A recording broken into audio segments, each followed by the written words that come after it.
We're back on Southeast Texas Weekly. Joining me as panelists today to talk about politics, Kent Bettman, the Hardin County GOP chair, Jeff Lewis, GOP activist extraordinaire, and Carl Parker, former state senator, Democratic activist. Great to have you with us for a maiden voyage on the old Southeast Texas Weekly show. Good to have you. Thank you. Really appreciate you all. Wow, it's great to have you.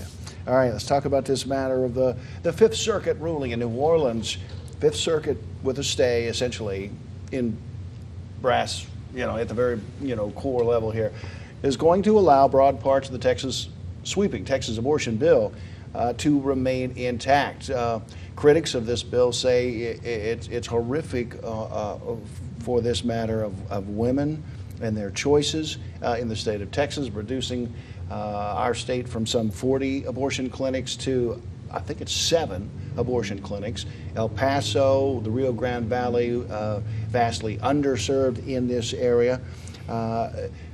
This ruling, bad law, put it like this bill, bad law? I think it's a great thing that if you're willing to go kill your kid, that you have to drive a long ways to do it. No problems. Mr. Parker, I'll allow you to chime in here. I wouldn't want to be placed in a position of being a great defender of abortion. It's personally abhorrent to me.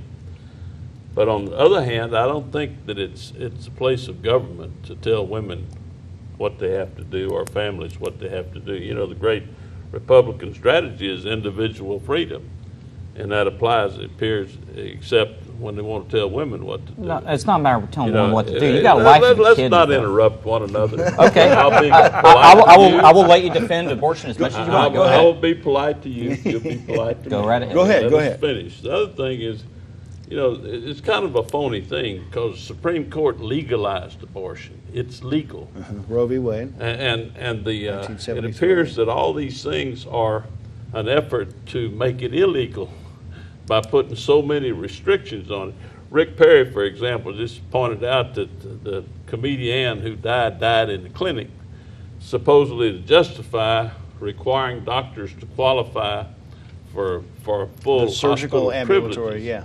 But the place where she died, they qualified for full privileges. He was just mistaken about that. Mm-hmm. So it's just a matter of how far government ought to intrude on personal decisions. 7 abortion clinics in all of the state of Texas after, in the shadow of Roe v. Wade. Bad thing. Well, the important thing is those 7 are the ones that qualified, that met the requirements. Those requirements, as I understand it, Senator, are very similar to what are required for a veterinary clinic or a dental office or a whole lot of other things that, for some reason, were not the same requirements for an abortion clinic. Not true.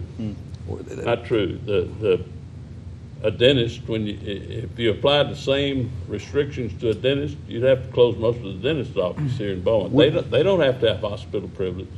The dentist doesn't have to have hospital privileges? No. And so that was the part that got all the abortion clinics shut down except these 7? A big part of it, yeah. Okay. As I understand, there's a whole big long list of things, and I know that's the one that gets brought up a lot, but there was a whole lot of things that were not being complied with. Any doctor there has to have hospital privileges. Which is the thing that keeps being brought up. The immigration law also, or the immigration yet to be law, I guess, is also set to be a major controversial factor for the end of this year.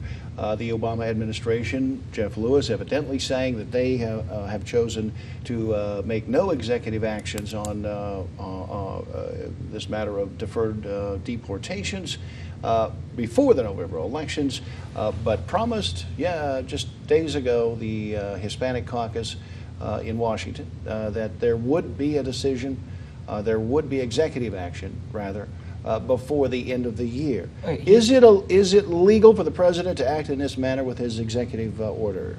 Well, that's a little bit of a false question in a way, because you got to consider that, when he's talking about, implementing bureaucratic organizations. Okay, yeah, he's allowed to do that. That's part of his job. Okay, so it's Congress's ability to bureaucratic organizations?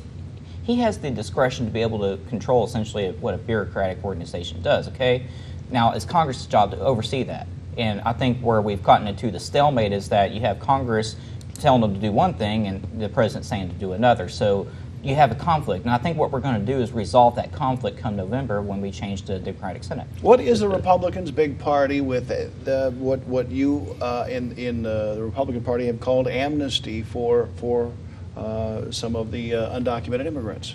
Well, again, amnesty is something where somebody was doing something illegal, and now we say that we're going to forgive it. And there's other ways to have somebody gain citizenship. Most people that have earned citizenship lately have gone through the armed services. And so that's not amnesty, that's a valid way of earning your citizenship to this country. We've got to take a quick break, and we'll get Carl Parker in on this matter of the executive action on immigration right after this break. Hang close.